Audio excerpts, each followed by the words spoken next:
গত মঙ্গলবার বুশরাবিবি শিপিং কন্টেইনারবাহী একটি লরিতে ডি চক এলাকায় বিক্ষোভস্থলে উপস্থিত হন। পুড়ে যাওয়া একটি লরি, কাঁদানে গ্যাসের খালি শেল ও পাকিস্তানের সাবেক প্রধানমন্ত্রী ইমরান খানের পোস্টার সবকিছু ছড়িয়ে ছিটিয়ে আছে। ইমরানের স্ত্রী বুশরা বিবির নেতৃত্ব হওয়া বিশাল বিক্ষোভের চিহ্ন বয়ে বেড়াচ্ছে এই জিনিসগুলো।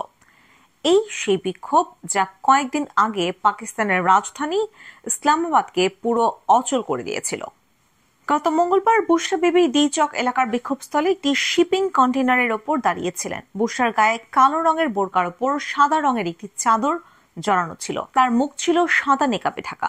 বুশরা যখন ওই এলাকায় পৌঁছান তখন তার স্বামীর হাজারো অনুসারী রাস্তায় দাঁড়িয়ে পতাকা ওড়াচ্ছিলেন। তারা বিভিন্ন স্লোগান দিচ্ছিলেন।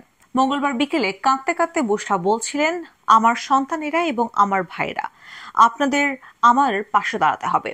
এমনকি আপনারা যদি নাও থাকেন তারপরও আমি দৃঢ়ভাবে দাঁড়িয়ে থাকবো। এটা শুধু আমার স্বামীর বিষয় নয়, এটা দেশের বিষয় এবং দেশের নেতার বিষয়। পাকিস্তানের রাজনীতির দিকে নজর রাখেন এমন মানুষেরা বলছেন এর মধ্য দিয়ে বুশরার রাজনৈতিক অভিষেক ঘটেছে।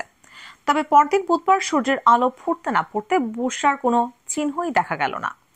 ইমরানের মুক্তির দাবিতে রাজধানীর ইসলামাবাদ শহরের প্রাণকেন্দ্র বলে বিবেচিত ডি চকে বিক্ষোভে নামা হাজার হাজার মানুষের কাউকেই সেখানে দেখা গেল না। কিন্তু শহরটি অন্ধকারে ঢেকে যাওয়ার পর সে বিক্ষোভ ও বুশরা বিবির কি হলো তা এখনো নিশ্চিত হওয়া যায়নি। প্রত্যক্ষদর্শী সামিয়া পরিস্থিতির বর্ণনা দিয়ে বলেন, হঠাৎই বাতিগুলো নিভে গিয়েছিল। ডি চক নামের ওই এলাকা তখন অন্ধকার হয়ে গেল। চারপাশে মানুষের চিৎকার শোনা যাচ্ছিল। কাঁদানে গাছে জায়গাটি ছেয়ে গেল। সামিয়া বলেন, এ সময় তার স্বামীর কাঁধে গুলি লাগে। তিনি তাকে ধরে রেখেছিলেন।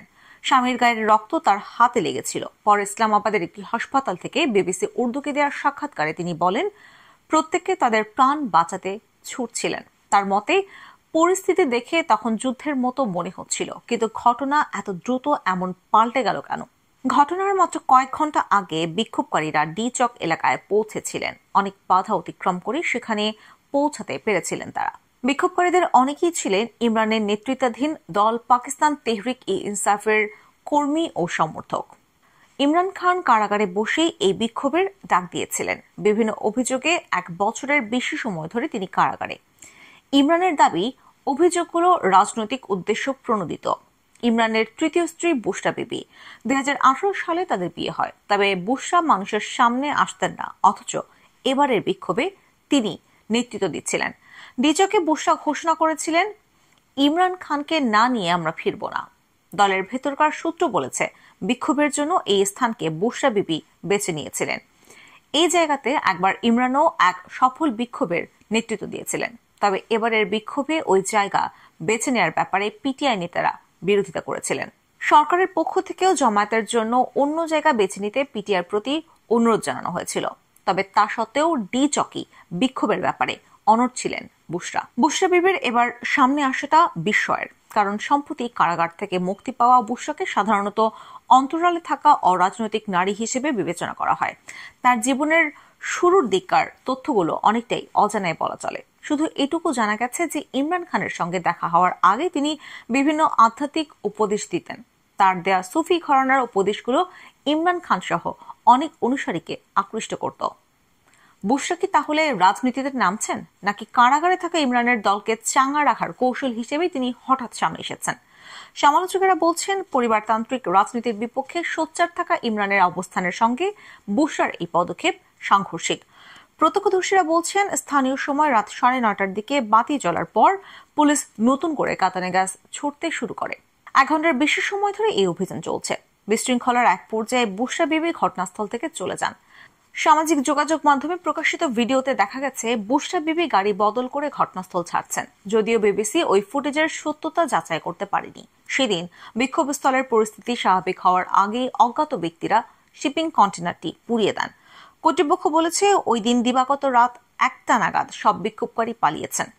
আমিন খান নামের এক প্রত্যক্ষদর্শী বলেন, তিনিও সেদিনের সেই বিক্ষোভে যোগ দিয়েছিলেন। আমিন বলেন, ইমরানকে নিয়ে ফিরবেন নয়তো গুলি খাবেন, এমন প্রস্তুতি নিয়েই তিনি সেখানে গিয়েছিলেন। বিক্ষোভকারীদের লক্ষ্য করে গুলি ছোড়ার কথা অস্বীকার করেছে কর্তৃপক্ষ। তাদের দাবি, বিক্ষোভকারীদের কারো কারো কাছে আগ্নেয়াস্ত্র ছিল। ভর্তি হওয়া রোগীদের মধ্যে যারা গুলিবিদ্ধ হিসেবে হাসপাতালে কর্তৃপক্ষ নথিভুক্ত করেছে সেসব নথি দেখতে পেয়েছে বিবিসি। অবশ্য সরকারের মুখপাত্র আতাউল্লাহ তারার বিবিসিকে বলেছেন, গুলিবিদ্ধ হওয়া মানুষদের ভর্তি করতে এবং চিকিৎসা দিতে হাসপাতালগুলো অস্বীকৃতি জানিয়েছে। তিনি আরো বলেন, বিক্ষোভের সময় ঘটনাস্থলে নিযুক্ত থাকা সব নিরাপত্তা কর্মীকে তাজা গোলাবারুদ রাখতে নিষেধ করা হয়েছিল। তবে চিকিৎসকদের একজন বিবিসি উর্দুকে বলেন, তিনি আগে কখনোই এক রাতে এতজন গুলিবিদ্ধ মানুষের অস্ত্রোপচার করেননি।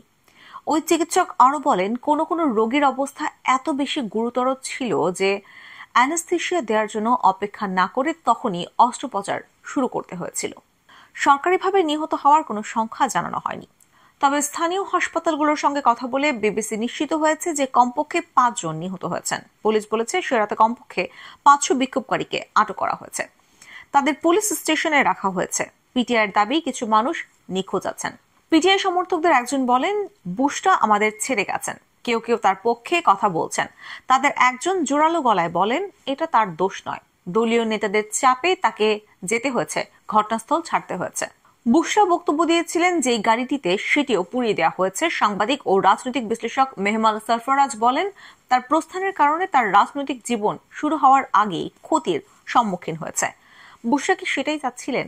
এ ঘটনায় স্ত্রী বুশরা বিবির নিজস্ব রাজনৈতিক আকাঙ্ক্ষা থাকার কথা আগেই নাকচ করে দিয়েছেন ইমরান খান। সামাজিক যোগাযোগ মাধ্যম এক্সে ইমরানের পক্ষ থেকে দেয়া পোস্টে লেখা হয়েছে, বুশরা শুধু আমার বার্তাগুলো পৌঁছে দেয়। বিবিসি উর্দুকে দেওয়া সাক্ষাৎকারে বিশ্লেষক ইমতিয়াজ গুল মনে করেন, বিক্ষোভে বুশরার অংশ নেওয়াটা অসাধারণ পরিস্থিতিতে একটা অসাধারণ পদক্ষেপ। গুলের ধারণা, ইমরানের অনুপস্থিতিতে দল এবং দলের কর্মীদের সক্রিয় রাখতেই বুশরা বিবি এখন এমন ভূমিকা পালন করছেন। পিটিআই সদস্যদের কেউ কেউ একই ধারণা পোষণ করেন। তাদের ধারণা, ইমরান গভীরভাবে বিশ্বাস করেন বলেই বুশরা এমন পদক্ষেপ নিচ্ছেন। তবে পিটিআইয়ের ভেতরে এমন গুঞ্জনও আছে যে বুশরা নেপথ্যে থেকে ভূমিকা পালন করেন। ইমরান প্রধানমন্ত্রী থাকাকালে বুশরা তার স্বামীকে রাজনৈতিক নিয়োগ ও গুরুত্বপূর্ণ সিদ্ধান্ত দেওয়ার ক্ষেত্রে পরামর্শ দিতেন।